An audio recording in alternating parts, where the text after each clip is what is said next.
What is systemic racism, and how do you explain it clearly? Imagine a race where some runners start ahead because of the track they run on. That's similar to how systemic racism works in society.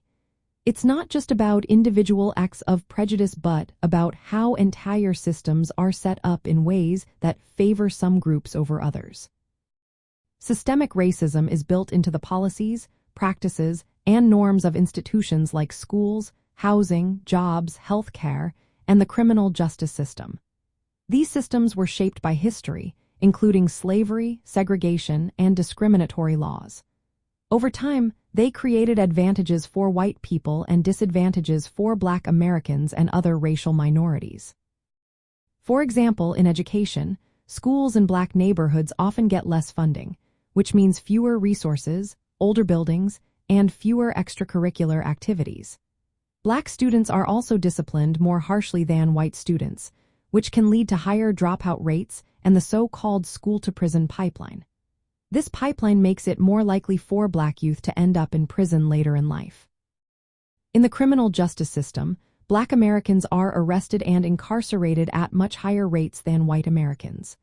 This is partly due to biased policing, sentencing disparities, and less access to quality legal help. Housing discrimination has also played a role. Practices like redlining, where banks refused loans to Black families in certain neighborhoods, kept Black communities from building wealth through homeownership. Healthcare disparities are another example. Black Americans often receive lower quality medical care and face higher rates of certain illnesses and death. In employment, Black workers tend to earn less and have fewer opportunities for advancement compared to white workers. These issues are connected and create a cycle of inequality.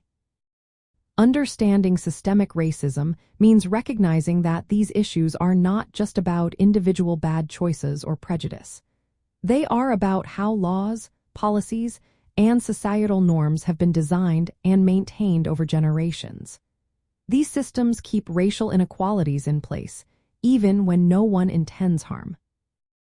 Throughout history, Black leaders and activists have fought against these unfair systems.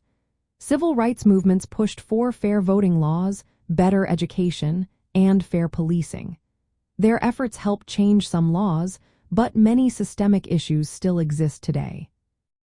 Explaining systemic racism clearly involves showing how these interconnected systems work together to keep racial disparities in place. It's not about blaming individuals but understanding how society's rules and structures create and sustain inequality. Recognizing this helps us see what needs to change to build a fairer society for everyone.